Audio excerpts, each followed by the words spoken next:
What is up, ladies and gentlemen of YouTube? Wes Björnsson here representing... Welcome to the group where we talk about...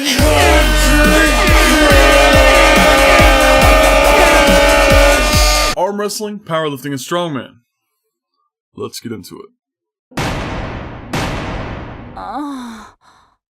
Hey guys, today we're going to talk about several subjects. I do this thing every couple of weeks where if a bunch of cool shit is happening all at once, I just condense it down and spend like 5 minutes on each thing, as opposed to making, an episode about the thing itself. Anyway, today we're going to be talking about the World's Strongest Man that just happened.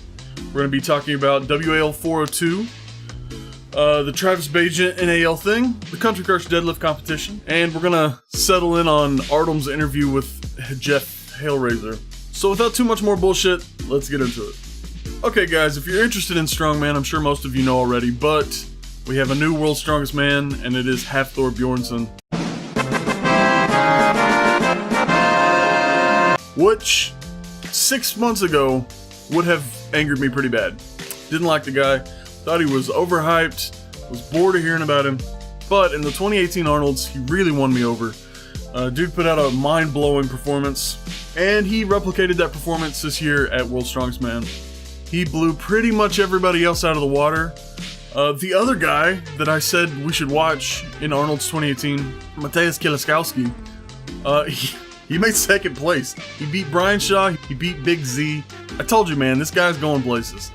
So, good job, Mateusz, but especially good job, Hafthor. I'm going to show a few of the cool highlights from World's Strongest Man here.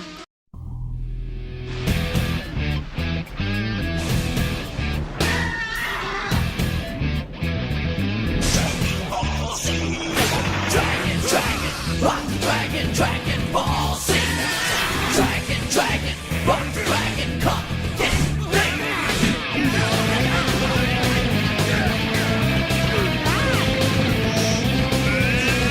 Dragon Ball Z.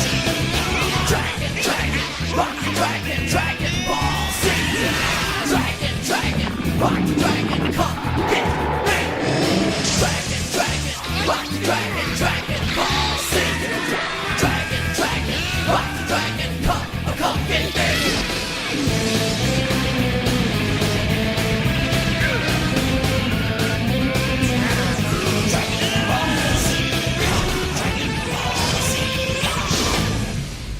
The axle press was without a doubt the most impressive thing that happened at World's Strongest Man. I was a little bummed out about how few events there were. I'm used to seeing a few more events, and I'm used to seeing if I'm honest, a higher level of competition. Hafthor won with 51.5, I think, and his second place, Mateusz Kieliszkowski, he only had 45 points. So Hafthor just annihilated the competition.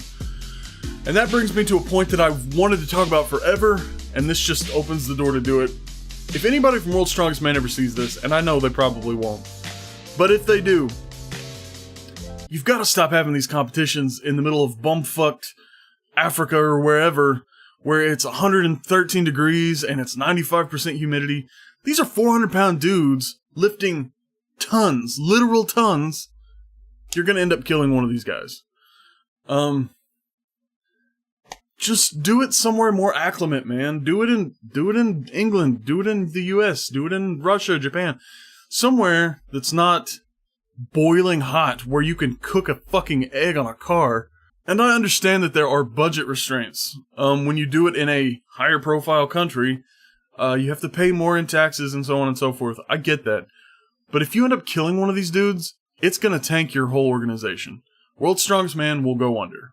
So it's really important that you guys treat this like it is. I mean, it's a serious subject. It needs to be treated like that. Anyway, on to the next thing. WAL 402 is coming. I can't remember if it's this Thursday or next Thursday. But it's almost here regardless. Devin Larratt is making a comeback, and I think everybody involved in arm wrestling is excited to see what happens. There's a bunch of good matches on the card, but the match everybody wants to see is Devin versus Jerry Carteret. And everybody seems to think it's going to be a blowout. Think Devin's just going to do, or wait him out. I promise you it's not going to happen like that. Jerry's flop is the most powerful flop press on the planet. And it has given Devin trouble before. It has a very serious and obvious counter, and that is to hit with speed, boom, and top roll. Same time. And if you can pull dude out of his arm, he's just not gonna have the power it needs to fuck, right? He needs to be here, not there. I'm sure Devin, being the tactician he is well aware of that. So I'm curious to see if Jerry will even employ the flop. Part of me thinks he's going to go hand to hand with Devin, which I don't know how that'll go. First round I give to Devin. I think Jerry will take second and third, and then Devin will, after figuring out what Jerry's doing, come back at the end. Anyway, I'm hyped as fuck. I hope you guys are hyped as fuck. There will be a full 402 coverage just like there was for 401. I plan to do that with every one of the WAL things, so stay tuned for that. Next thing we got to talk about is the Travis Bagent NAL thing. All around me are familiar faces, worn out. Ha! Got him! Got him. Look, I don't think anybody's happy about the Travis Bagent thing. I did not have a shot at the money. I don't give a shit about that. What I care about is that the guys who did have a shot at the money and signed with WAL, you made your decision. This includes Travis. You made your decision to postpone the 25K finals. It's just a shitty move. What it says to the other pullers that didn't sign with the WAL is that you never had a chance and you weren't important anyway. Fuck that, man. That's not fair. That's fucked up. You signed with the WAL. You knew what you were getting into. And I'm talking to everybody involved with the WAL that can't pull Travis's finals now. You knew what you were getting into. You fucked yourself out of the money. And it's unfair for Travis to do this. But you know what? He's going to do it anyway. Because he wants that 25K. He knows he's probably going to win it. And if he doesn't have a shot at it, he'll just keep putting it off. Just keep putting it off. And that's fucked up, man. So I don't know. That's my opinion on that. I like Travis, don't get me wrong. But I think that this was a Steve Kaplan fuck you move. And it sucks. It sucks. Alright, moving on. We got the Country Crush Deadlift competition. This thing is taking off in a way that I did not expect. Pop-up events are happening all over the US, and I think that Andy Adret, I hope I said your name right, man. Shitty memory. I think he's launching events in England, so the GB has Country Crush Deadlift events now too.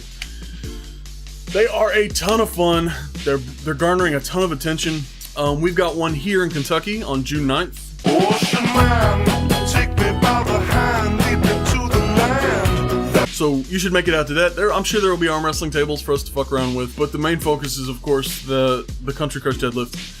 There's a few guys that are looking to break records that'll be there. That'll be really cool to watch. It's above 200 and below 200 pounds. We don't fuck around in the competition segment with weight classes and all that. There are two distinct classes, and that's just how it rolls in the tournament. If you're breaking a record, you are weighed. The weight is weighed. There's like all kinds of restrictions and stuff, but the tournament segment is super simple. Either you are above 200 or you're below 200. It is what it is. So you guys should make it out to that. But that is not the most exciting thing happening in the Country Crush Deadlift competition world. Ray Cody has secured sponsors for finals. Right now I think the pot is $1,500. He's looking to grow it, but it is at the moment $1,500 guaranteed in the bank. That means $750 above 200 and $750 below 200. Not to mention that it's probably going to end up taking place at the training hall, the famous strongman gym owned by Ode Haugen. The Training Hall by Ode Haugen is a legendary spot in the sport of strongman, producing monstrous results, as those seen by Martin Slicis, the fourth strongest man on the planet. If you're looking to become more powerful, more in tune with your Viking self, the Training Hall by Ode Haugen is the place to do it. The Training Hall. Get strong, bitch. What the fuck? Next we're going to talk about Artems' interview with Jeff Hale, Hellraiser. Okay, so here it is, right? He's been a little nervous about expanding his channel. His Russian accent is very thick, obviously. And he's just a little freaked out about talking. But he did a killer job on this interview. I enjoyed every second of the interview. He made a killer jab at Ray Mosley. Also, we learned some interesting shit. Hellraiser has 2 WAL matches. So that's an interesting insight into the WAL, that they would give him an advanced match even though he hasn't won this one yet. That's interesting. But more so than that, we know that Hellraiser is coming back, and Hellraiser is an interesting dude to watch. Anybody that's got that much enthusiasm in their character, and he admits in this that it is a character, but anybody that's that entertaining to watch on they're a good thing for the sport. He talks about how he got disheartened in arm wrestling and how he was going to retire. I haven't arm wrestled at a high level in 2 years, yeah. What's the, might share the reason?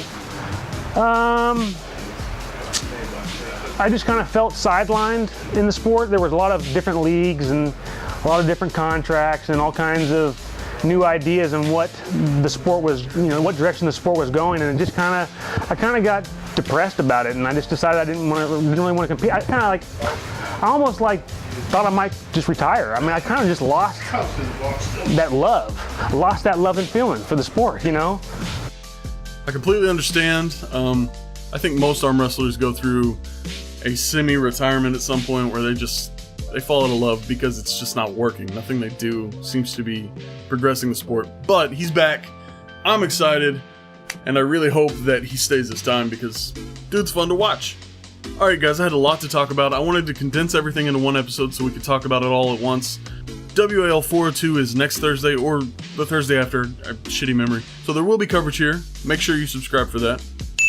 Thank you for joining us. I'm Wes Björnsson. This is The Grip, and I hope to catch you next time.